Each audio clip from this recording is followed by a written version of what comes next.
Good morning, Dan. Good morning, Eric Risato. We're on episode 2 of Landscape Gems. Yeah, it's going to be the best episode we've ever done. Oh, totally. It's gonna totally top the rest of them. It's going And to be this time, way. huh? Yes, yes, This, yes, oh, this time we're gonna have probably in the ballpark of 10 million listens to this podcast. definitely. Yeah, yeah. Interviews. There'll be lots of people trying to get with us too, of all shapes and sizes Oh, and yeah. orientations, Oh, of course. because we're both so damn handsome. Oh, absolutely. Um, so Yeah, yeah, yeah. today we were gonna we had a few things we wanted to talk about to provide some advice for landscaping companies. I think today's episode we were talking about the idea of niching down. Am I right? Yeah, not to be confused with niching up, because that'll destroy your business. Be downward niching. Yeah. Which I think for anybody who does listen to this, the concept of picking a niche, picking like a very specific service that you offer, um, and being the number one person for that service, I think this is a concept that may be a bit more applicable to up and coming landscapers. Not so much uh, the established seven figure landscaper. If you're already doing seven figures in landscaping and you're offering, patios and you're installing boulders or waterfalls and but you're also doing things like sod and so on.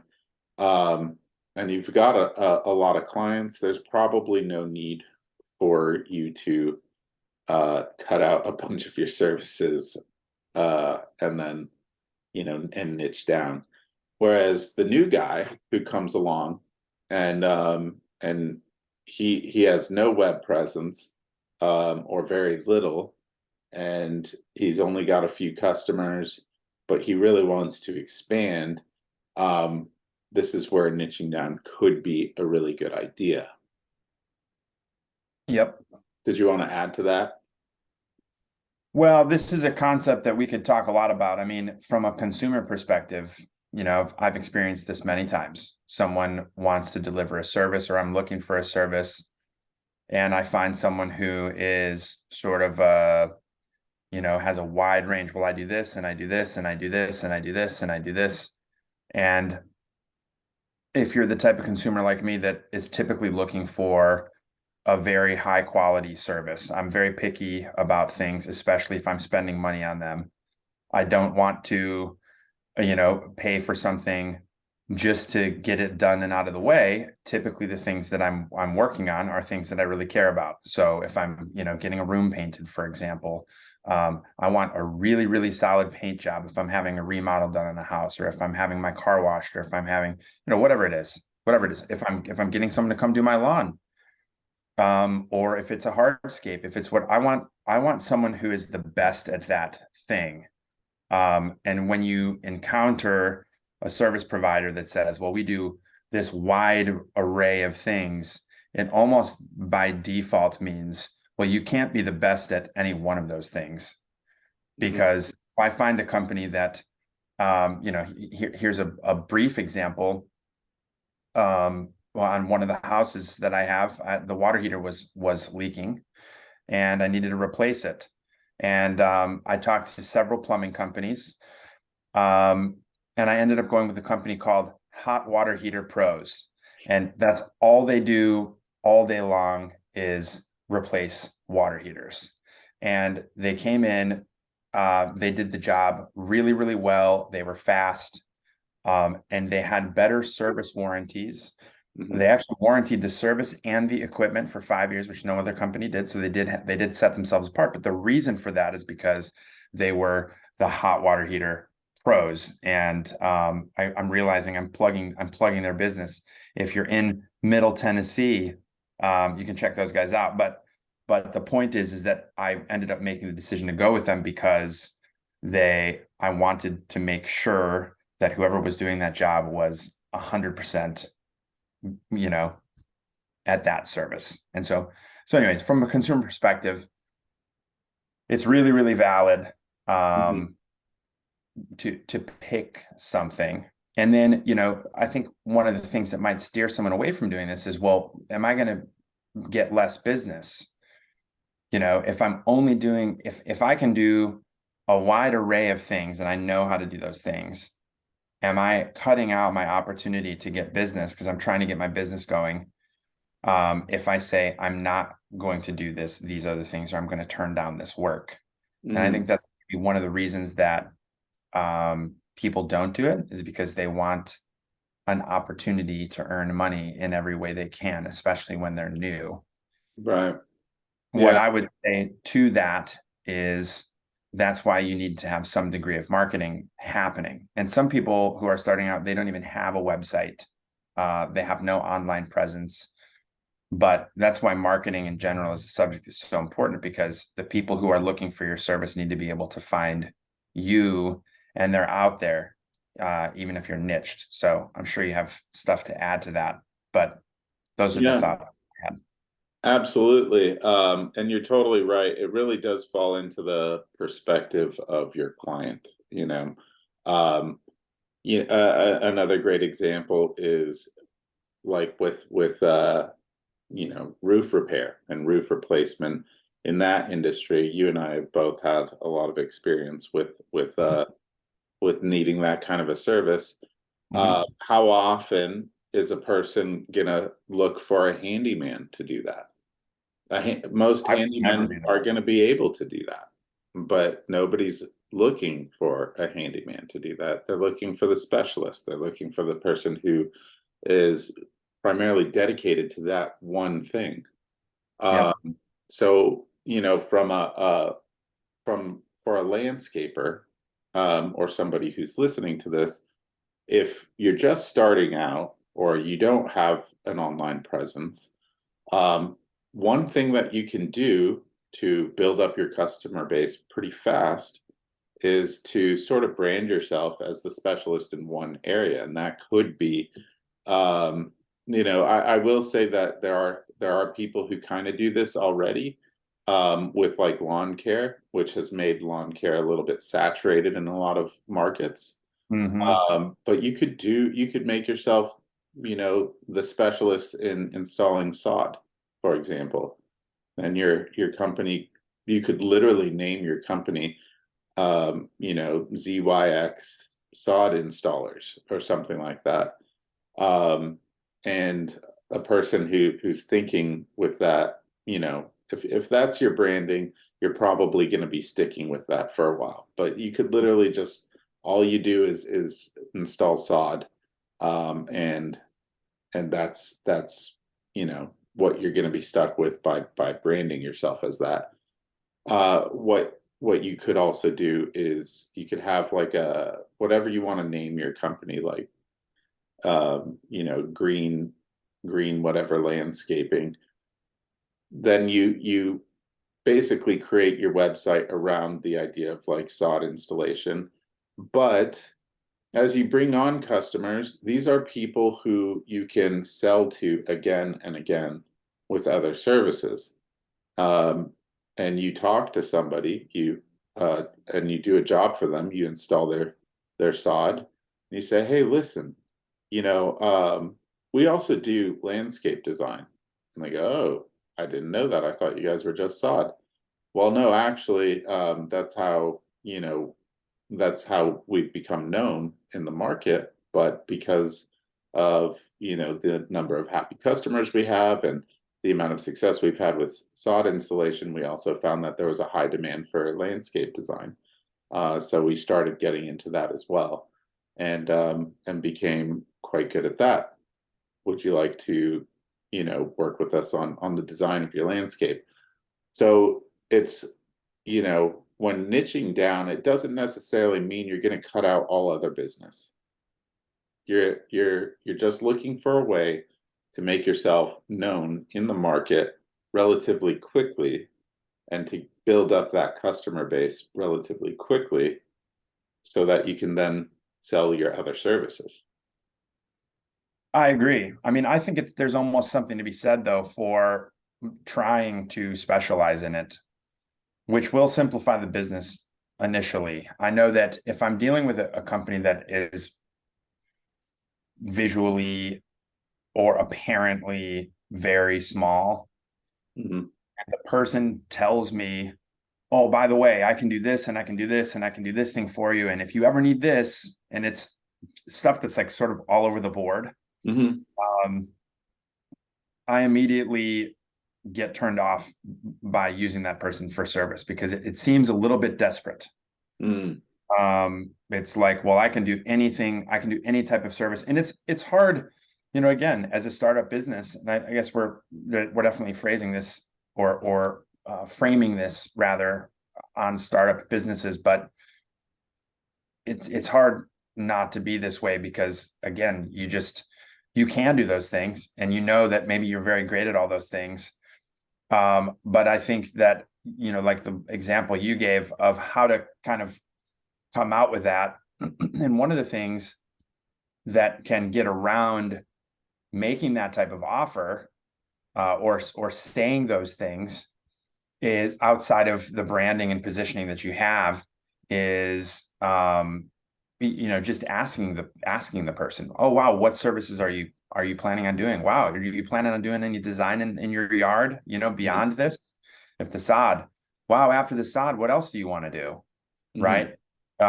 And get the person talking. And at that point, there might be an entrance point to say, well, we actually have done a lot of those jobs and we're very great. Would you like to see some photos of my work, or some, would you like me to give you an estimate for that? Which is another thing that I will just plug, because a lot of times when we're talking to new businesses, they're not thinking with, let me leave a trail of my work, a trail of record, right? And in photo evidence and things like that. You really should do that. Every job that you complete, you should take pictures of it. Oh, absolutely. That's huge. Because like, again, for me, I sort of almost want proof as a consumer, like, have you done this? Have you done this? And have you done it well? And Mhm. do I like anything that you've done? Or are you just trying to, because obviously there are people that they know they can do something and they just really, really want to do it, but they haven't really done it very Mhm. much. So anyhow, that's another bit there. Yeah. Yeah, from a even from a marketing standpoint, having having a niche service, something that you specialize in within the category of landscaping. Um, from a marketing standpoint, in doing SEO, for example, there are huge, huge benefits to that. Like, you with sod installation as an example, if you're the number one person for that, most people in that market who see that are going to want to click on your website, and then they see, oh, these guys are obviously the people for sod installation. And by the way, I'm only using sod installation as an example just because we recently had uh, sod installed in our backyard, so it just Nice. happens to be top of mind right now. Did the company specialize in sod installation? No, actually, in fact, our company, my wife picked them, and I Okay. think she picked them just because they were the highest reviewed. And I mean, we live in a pretty small town right now, and but their marketing, I gotta say, the marketing for this company is kind of weird. They're like, we're nowhere near like the beach or an ocean or anything like that. Okay. But these guys are all branded around this kind of like a beachy, like their logo looks like a sunset at the beach, and it's like Interesting. it's like what? I They have have the most, they have like the most reviews out of, Yeah, I mean there's a few I mean there's a few landscaping companies out here, but these guys really worked on their reviews, I guess, and okay. stood out to my wife. When I saw their site and their logo, I was like, this is terrible. But my wife really tends to have tends to pick and choose companies to work with based on reviews, which is totally valid. I mean, at the A end of lot the of day, you people do don't that. want to work with somebody who's got a bunch of negative reviews. Yep. A lot of people do that. Totally. You know, which is another note, not to rabbit hole on this, but Mhm. you know, if you're brand new, you can get a website for very inexpensive, Yeah. and you can incentivize your customers for to give you a review. So those things are just, they're really, really, really important. So Yeah. Yeah. In fact, I know the main topic we want to talk about today was going to be like niching down. However, it's we're not very far into this podcast. We might also touch on reviews a little bit too. Uh, yeah, what do you think about that? I think it's a great idea. Okay, because I mean, just the general concept of niching down, that there's only so much I feel like we could say to offer value before we start repeating ourselves. Yeah, yeah, and I've already half repeated myself as well. So, Yeah. Like, how yeah. many different ways can we say this is a good idea for somebody starting out? Well, and I mean, a couple things, more things that I will say, just because these are the genuine feelings that I have about it. Because in multiple businesses, I've sort of confronted this topic, and I know you have too. Of okay, how is it? We're at this point in our business. We want to expand. We want to expand with clients that we build long-term relationships with. We want to do the best job that we possibly can. What how does having one niche, which means ultimately saying no to business. If you're Mhm. getting out there and you're in front of prospective customers that you could help with another service that's not your niche, it means that you may not be able to do that job, or you may try and sort of narrow your focus.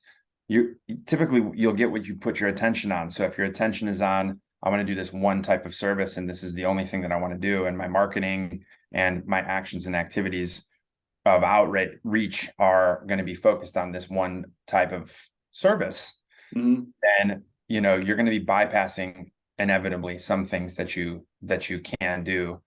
When we've spoken about that, sometimes the service really is very similar. For example, marketing, great example. It really is the same service. Mhm. It really is the same thing. Getting a website to rank, Mhm. uh, whether it's a landscaper or another type of contractor, or many different types of services. Anyone that wants to be found, it's the Mhm. same service. So, um, a good thing that will help guide you is just, what do you want to be doing? And we've had many of those conversations. What do you want to be doing? What's your 5-year plan, your 10-year plan? What do you want that to look like?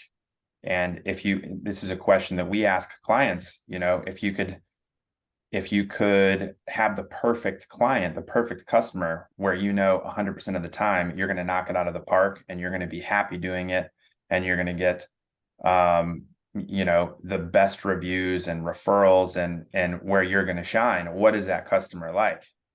you know so Mhm. so Yeah. It- yeah.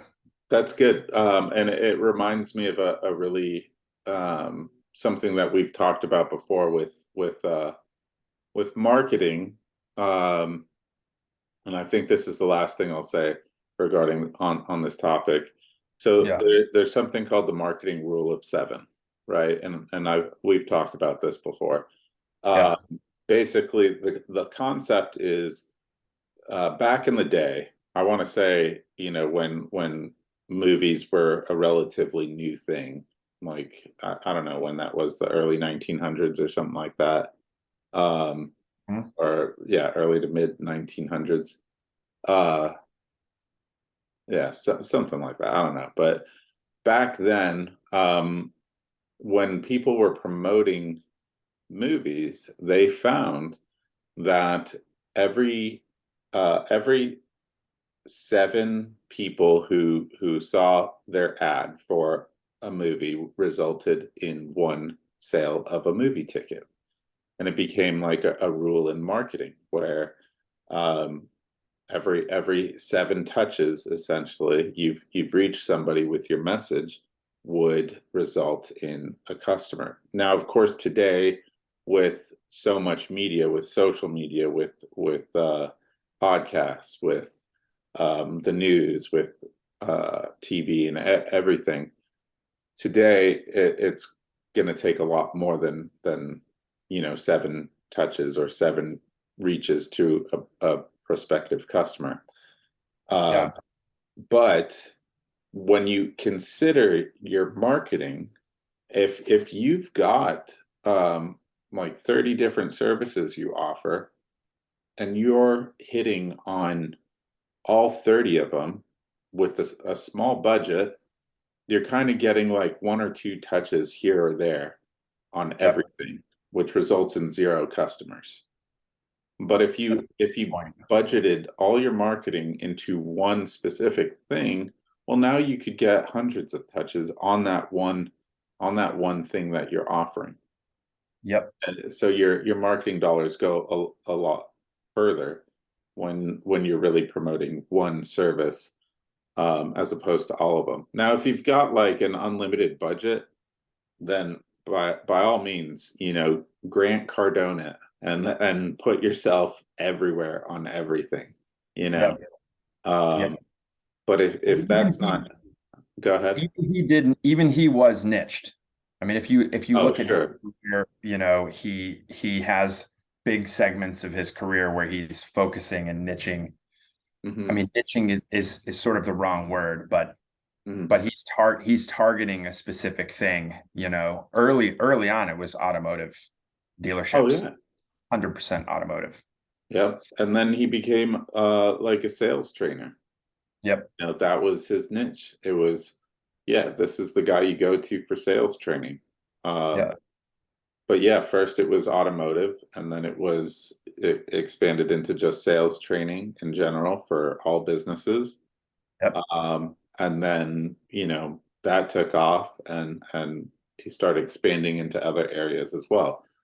Yep. He did not start off with Cardone Ventures and I don't know how many, like Yeah. I mean, all of 10X it. Health System and all these various things. He didn't start with everything. He Exactly. started with one thing and absolutely blew that up, and then moved on to the next thing or expanded on the first thing. And then, and then found more opportunities where, gosh, all these business owners I'm connected with, they need better health, you know. Yep. They need to optimize their health. Well, why don't I team up with this other company, and we'll create a health system for them, and that's something else we can sell these business owners. That's what he did. um, Yep. and all these business owners, they've got a lot of money. Why don't I create a Cardone Capital where they can invest that money, and I'll make a bunch of money from that too. And he started, there's so much more opportunity that way, and landscapers can, take a note from that for sure.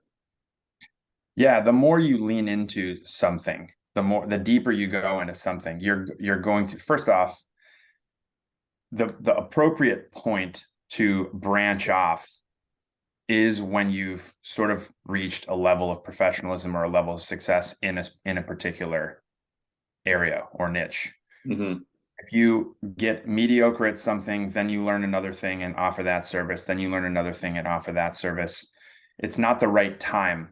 But if you go, I'm the best sod installer in the area, bar none, it's unarguable. Like no one can be like, oh no, they're not the best because I'm everywhere. It's my brand. I have 1,000 reviews.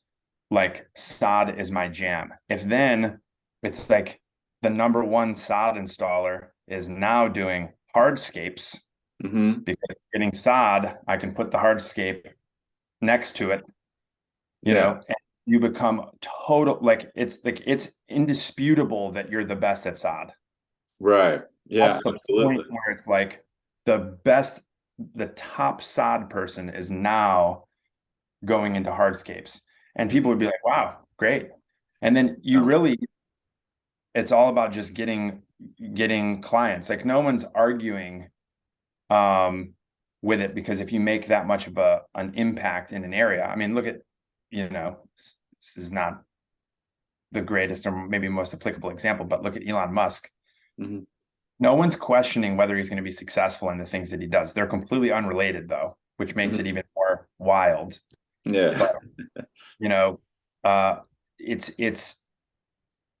because he's achieved a level of success with every single one of those things. So Yeah, it's true. anyway, Now, I know I was gonna get on to the next topic, but you've already reminded me of some other things that I think are worth mentioning here. So like you also have there are people who are strictly landscape designers, and they usually, some of them will do really well in their markets, providing landscape design. However, sometimes the market can be saturated with a number of people, like I mentioned earlier with lawn care. One other thing you can do is you could market yourself or brand yourself as, the lawn care service or the landscape designer for busy professionals or something like that.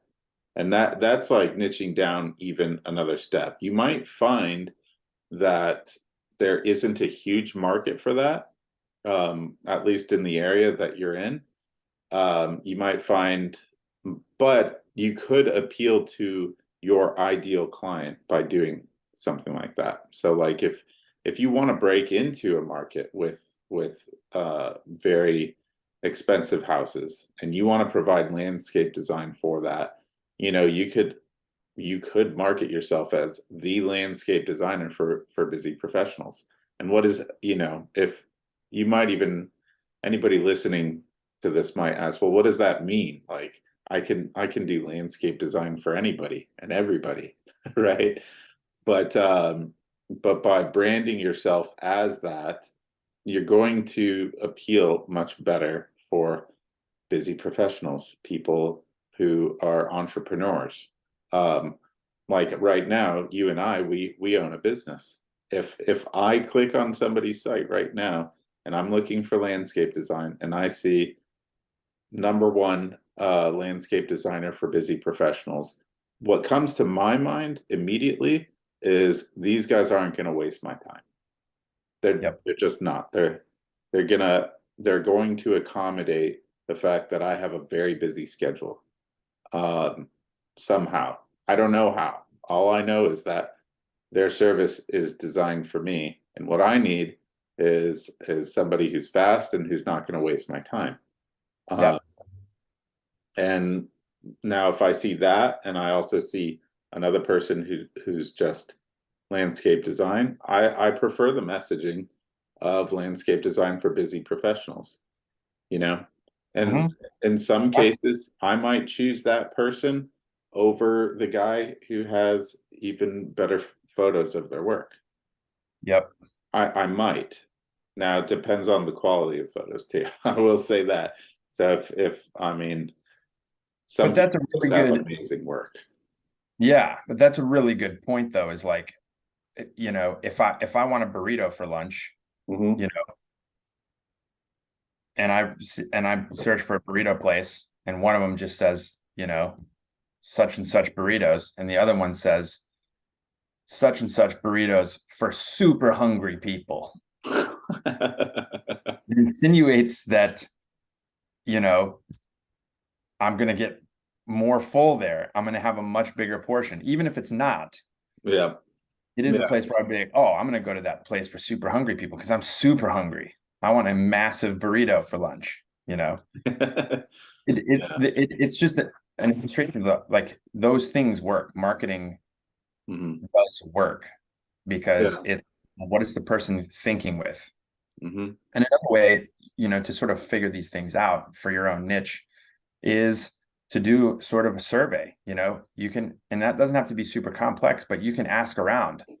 You could even go to affluent neighborhoods and say, I have a 3-question survey for,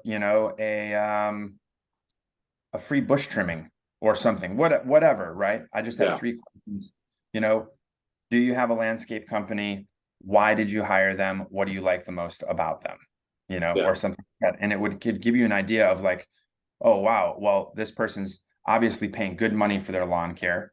What are the things that they feel are the most valuable? And sometimes when you do that, you'll find data that you never would have thought of. It's like, oh, wow, people in this neighborhood really care about, the branding on the truck. I had a landscaper talk to the other day, rolls up in a truck, and I'm exchanging information, and I look at the truck. It's got a big phone number on the truck. And I said, oh, that's your number. I pointed at the truck. He goes, no, that has nothing to do with me. And I'm like, well, you're borrowing someone's truck that has a big sign with their brand on it, and it has nothing to do with you, right? I just worked with an HVAC company. I had to get some HVAC repair on one of my houses, and the guys roll up. They have a fully wrapped, logoed, beautiful, massive truck. I mean, I'm just like, man, the truck that you roll up in makes me feel better about doing business with you, because you obviously care about your image. You care about your branding. It's what is the customer's feeling? Am I going to call these guys back? Yes, I'm going to call them back, because I know that the business owner, if he cares enough about what the truck looks like, he cares enough about what the job is like. He's obviously has discipline. His business is together. If he rolls up in a super dented up truck, with no signage on it, you have a gradient scale to all these things. Put a magnet on. A magnet that says Jim's Lawn Care is better than no magnet. Right. A truck that has been in an accident and is all dented up, that has rust showing, isn't as good as a truck that has a little bit of spray paint, even of the color of the truck, covering up the rust, whatever it is. But you want your communication to the customer is something that you have to figure out, is what are the things that matter. And maybe that none of that is a button for people in a specific neighborhood. Maybe they want to know that their neighbor used them, or that the person's done work in the area. And those are all things you can take advantage of in the marketing and in your image.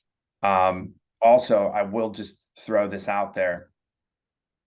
Understand what the acceptable image of whatever business you're in is. You know what I mean? Some people just don't fit the image. You can survey around and ask what people think of your image. And I've done that recently, if we want some comedy, but I've had several people tell me that with this facial hair I look sinister. You look a little bit sinister. I'm like, wow, that's not good for business. Later, you don't see this on my face anymore. But there are acceptable standards of professionalism. If you walk into a bank, you're going to expect the person to at least be wearing a shirt and tie, and banker's going to look a certain way. It's going to make you feel comfortable. If the person's got an unshaven face and he's wearing a t-shirt with a stain on it, and who's the bank teller, I might go, I'm going to go to the other bank down the road, or do some online banking. Sure. So be mindful of when you walk up to your customer, what are they going to see, and be able to look at yourself and maybe ask people around you, like, well, do I fall into some stereotype here, or do I, because like it or not, it matters for your business. Your image matters. Do people feel comfortable when you come to their house? I've had a lot of people that, you know, tuck your shirt in, wash your shirt, don't make sure you don't smell, brush your teeth. These are all basic hygiene things. If we're talking to new business owners, I'm telling you the amount of times that I've encountered a service-based business where the person rolls up and they're just so slovenly and unkempt. Hmm. And there's a massive gap between businesses that I've chosen to use and some of the businesses that I've not chosen to use, but it is indicative of your work. Oh, sure. Um, I once had another repair on a water heater. This was years ago, and I went on what's that website? Thumbtack or something like that. Oh, sure. I was Yeah. on a budget, and I was trying to just find someone who could do this little repair. And the guy came, and he just was. I mean, it was like, have you showered in 3 days? Just totally stained shirt, just like zero effort. The truck was, it looked like he had been in several accidents. Hmm. And the quality of work that he did reflected in how he presented himself. Right.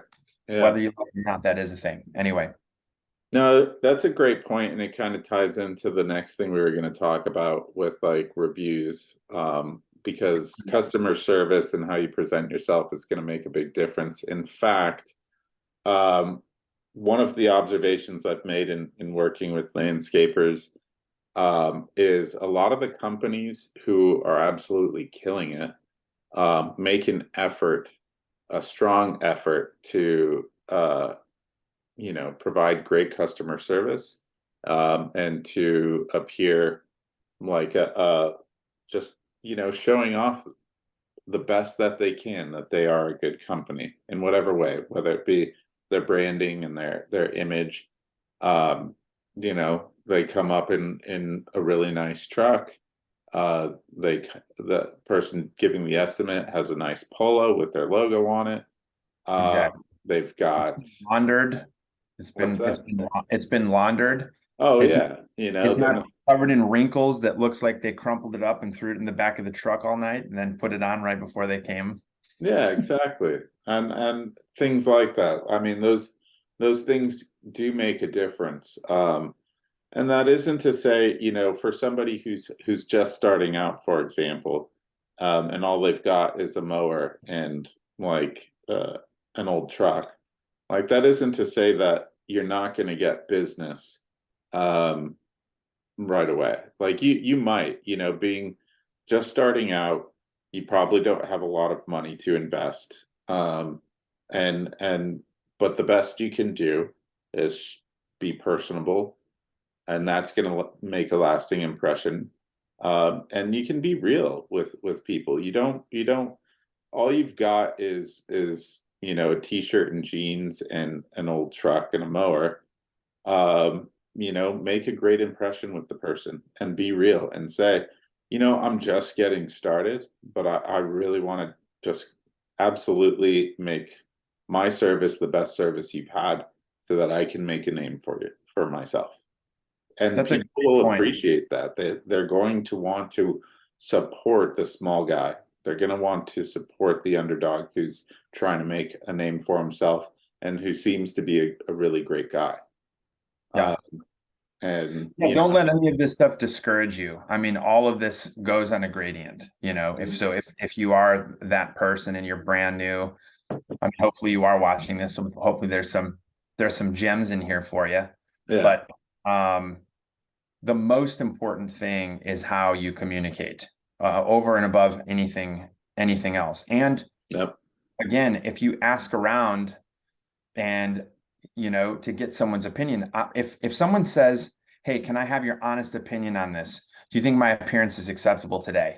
Was mhm, there anything, whatever, like, can you rate me and you could have like if you're gone to a restaurant or gone to a service and you get a little text message that says, can you rate our service? And it has like overall quality, like, cleanliness. I just said that with the gym that I go to, rate Right. like, was the gym clean? Were the staff friendly? Whatever those things are, if you get a lawn, you get the job done. Hey, is there anything, please be brutally honest with me.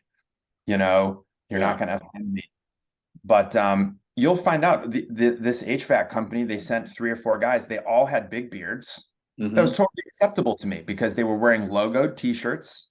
They Hmm. rolled up in these really great trucks, and their communication was extremely friendly. They had smiles on their face. They were, you know what I mean? They came up, hey, Mr. Eddington, how are you this morning? We're just going to get unloaded. Can you show us where we can go? And it was professional. So you don't have to have all those things. I mean, for almost no money, you can get, you know, um, if someone showed up in a clean white shirt Hmm. that was tucked in with a brown belt, even if their jeans are ripped and they got, work boots, it's totally fine. I don't care.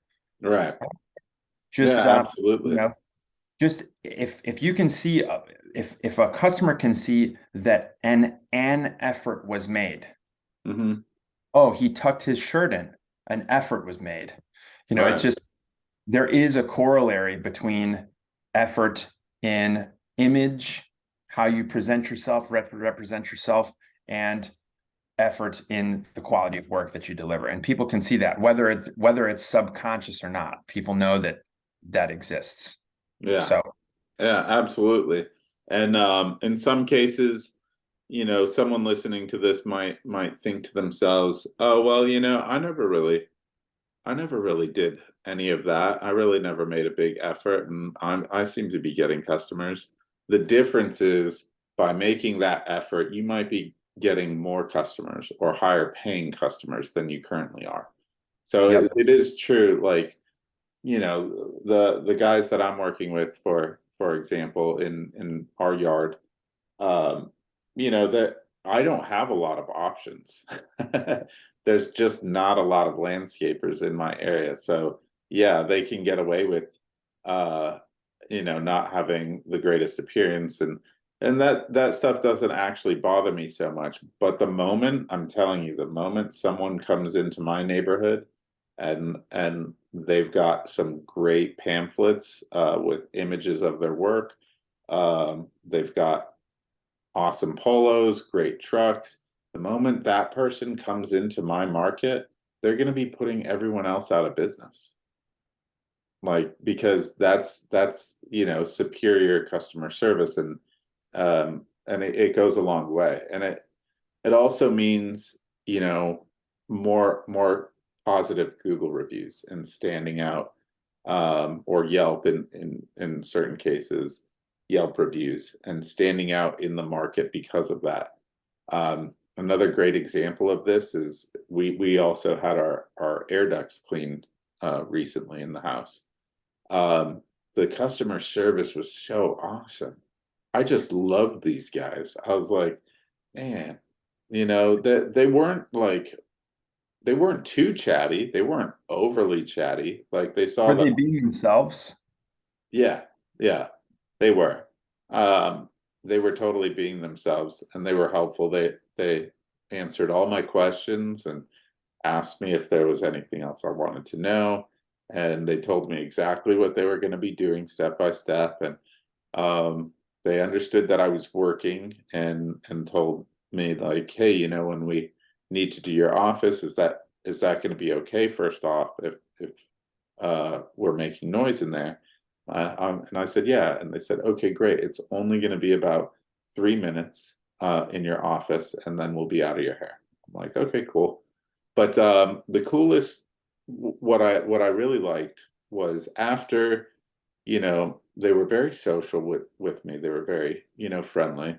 Afterwards, I had received a text message asking, did you how was your experience with us? And I replied, and I said it was great. And they said, would you mind sharing your experience with us on Google? And they asked for a review, and I was like, absolutely, these guys killed it. And I'm sure there are are many companies out there that might provide good customer service and potentially even better work. However, I don't want to risk trying another company, knowing that I've got a great company that I've worked with. So in my Yep. mind, I'll continue working with them. Yeah. It all this stuff that we're talking about, Mhm. it insinuates a higher quality of service. Yeah. This does. There's a subconscious thing, if you put one guy that's slovenly and one guy that's clean cut with a polo that's tucked in, that's branded, you know, who does the better service? It could be the complete opposite.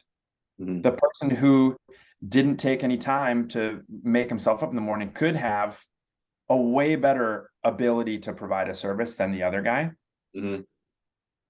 And the reason I'm saying this is because it also is going to correlate to your price Oh yeah. and how reputable a person is going to assume. Okay, if this company's branded, if they have reviews, if they, and again, this is not stuff that has to take a lot of Mhm. time, energy, and effort. It doesn't. You don't have to go, spend a ton of money. You can go to Vistaprint, and you can get a couple of shirts for very cheap. You can find screen printing, if it's got a little logo on, you can go on Fiverr and have someone design a logo for you. Yeah. There's plenty of ways to do this, and just get yourself there just so you have a base level. But people will assume, like I assume, if I'm going to use a guy that is clearly not specialized, he's not branded, he doesn't have a good website, or he doesn't have a website, or whatever, I'm assuming that I'm going to pay a cheaper price for that guy. Oh, totally. If I'm paying, the sod pros, of Tampa Bay or something, the sod pros are going to charge me more Hmm. because they're the sod pros. That's just mentally, I'm just going like, oh, yeah, it's going to cost more. If I want the reputable guys, it's going to cost more. And coming off as being reputable doesn't have to mean a crazy amount of work for you. Right. So anyhow, And one last thing that I think ties into that, I know we're running a little longer than usual actually, but it's good. um, you know, you yes, you might think to yourself, these guys are gonna the sod pros are gonna charge more. Or they're gonna be a little more expensive, but you're also considering they're gonna provide better value. I'm gonna get more from this. And Exactly. that may or may not be true. Exactly. In the mind of the consumer, in the mind of the person who's calling you, it is true. That the sod pros are going to deliver better because it's in their name, you know. Exactly. So anyway, I think that's pretty much all I have to say at this point, just because I think Yeah. we're approaching almost the hour mark. Did you have anything last that you wanted to say? No, no. Okay. I think this is good. I mean, just, you know, really, it all happens on a gradient. I mean, Yeah. and it's going to be hard to do any of this if you haven't, you know, really established what your ideal scene is and where you want your business to go. What are your goals for Mhm. your business? And the more, from personal experience, the more you have that dialed in, the less struggle you're going to have at Mhm. times where I'm like, well, I'm just not sure if I want the business to go this way or I want the business to go this way. I don't know. Really any uncertainty is going to prevent forward progress. So the more crystallized you can make what you want to do and identify, it will make it able for you to identify when you're not going in the right direction, because you can compare your existing situation to the ideal situation. So Really valid. I like that. I like that. cool. All right. Well, until next time, this was episode 2 of Landscape Gems. Yeah. We're And your hosts. if you have questions, leave them in the comments below. if you have questions on how to get started with these things, we're always happy to help anyone. Yeah. You can reach out to us directly. This is also Yeah. sponsored by Landscape Marketing and SEO. Yep. You can go to landscapemarketingseo.com and read about our services. Sweet. All right. Insert outro music. Outro.